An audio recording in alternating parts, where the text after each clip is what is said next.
when I was at the office, I would take a lunch walk. I would take a lunch walk, just walk down the block and just enjoy my walk. Or, you have a buddy that you walk with. I would say, get have a friend at work. So two types of friends I normally have at work, or three. I have someone I may take a walk with every now and then. I have someone who I drink coffee with, who will come by every now and then and say, "Hey, would you like to grab coffee?" And then I have my sports buddies who come around and say, "Did you see what happened last night?" So a lot of times with mental health is to me is like getting out of your own way at work.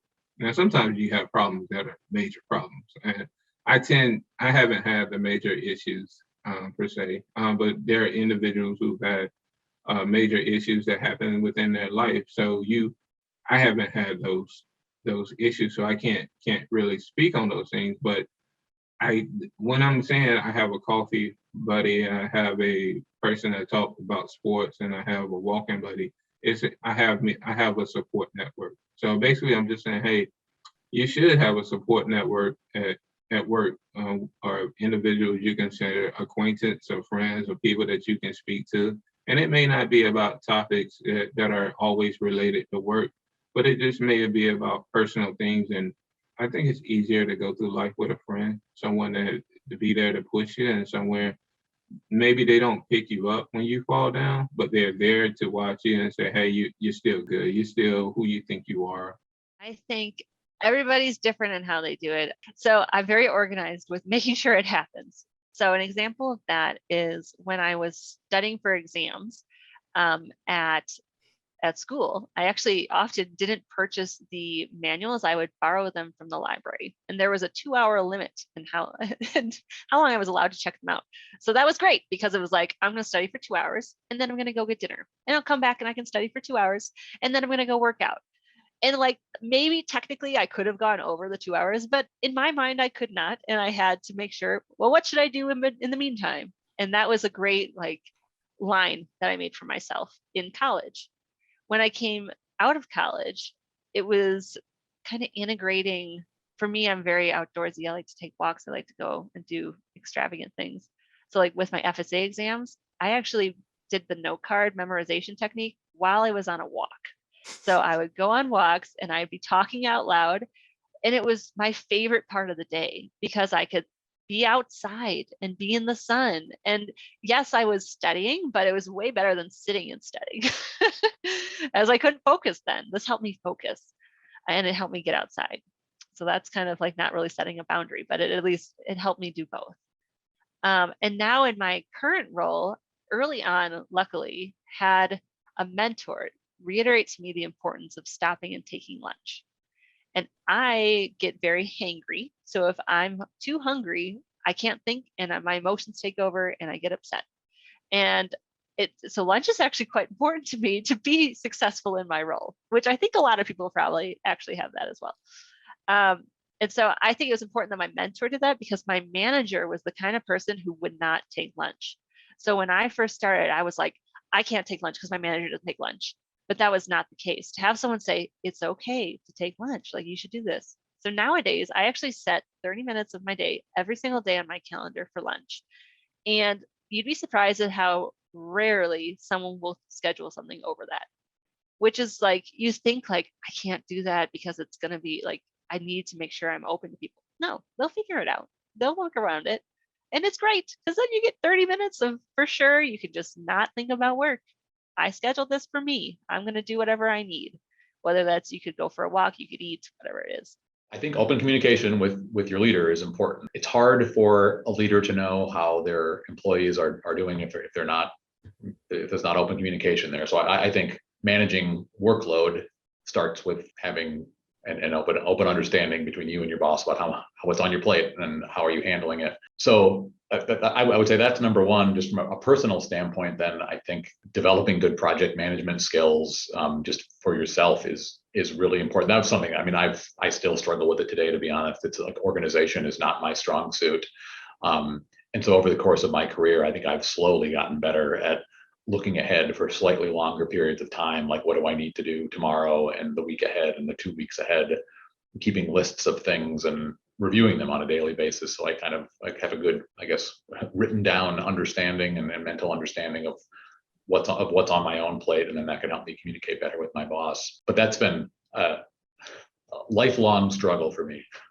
In how to deal with the stress, I think it helps that I have a reputation of being very fact-based and analytical. So I try to, again, stay close to a fact-based thought process, even when in a very, very stressful situation. I can give you an example of a stress, which is, as you would fully understand, it's almost impossible to predict healthcare cost extremely accurately. With my current employer, our margin target is 2%. So even if we're 1% off with predicting the healthcare cost, it's 50% of our margin. It is a pretty high stress in terms of the burden on our shoulders as the pricing actuary.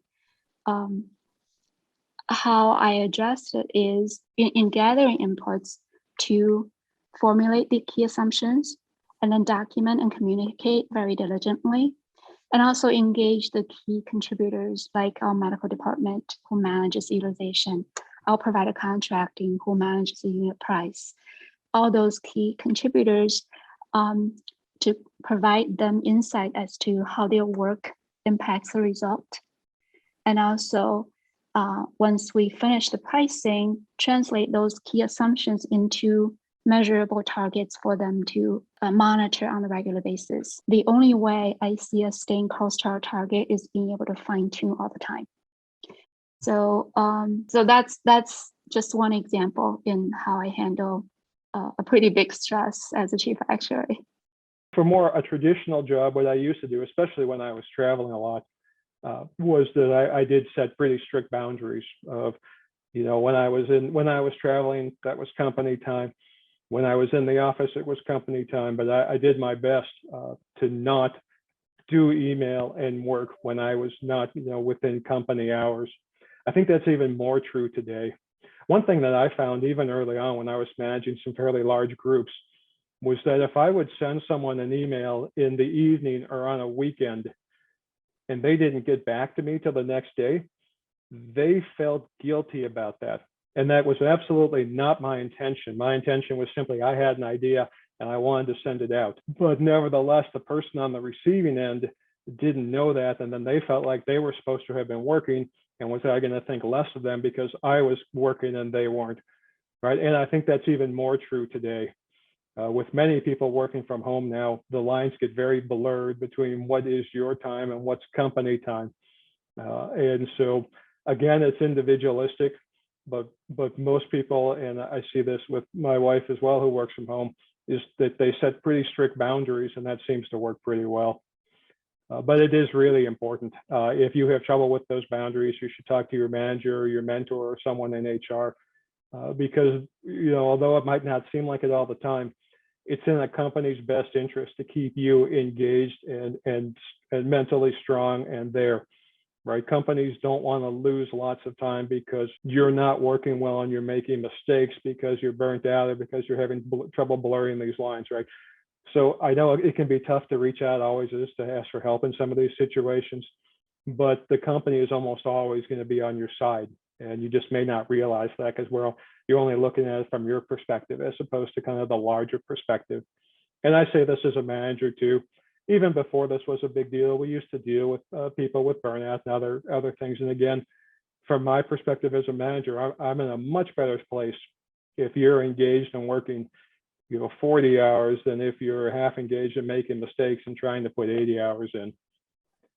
Also, just setting boundaries so that you don't burn out and overdo it, because it's so easy, especially in a new job, to just either work all the time because you're worried about impressing your bosses or your colleagues, and it's hard to set those boundaries if you have already kind of committed to being a workaholic, or I think it is harder to unravel those things. So it's important to set early on that if you want to work between 8:30 and 5:30, and that's what you understood going to the job, and that's what other people do at this job, like set those boundaries and stick to it. And 9 out of 10 times, if you're worried about staying late, it probably isn't the end of the world if you do it in the morning. Like, you know, we're not really, that's the one thing I like to remember is we're not really saving lives. We're not doctors. We don't have such urgent things that someone's life is at risk 9 out of 10 times. So I think it's important to just remember to take a step back and set your boundaries and stick to them. And that's honestly been the most helpful for me, to just,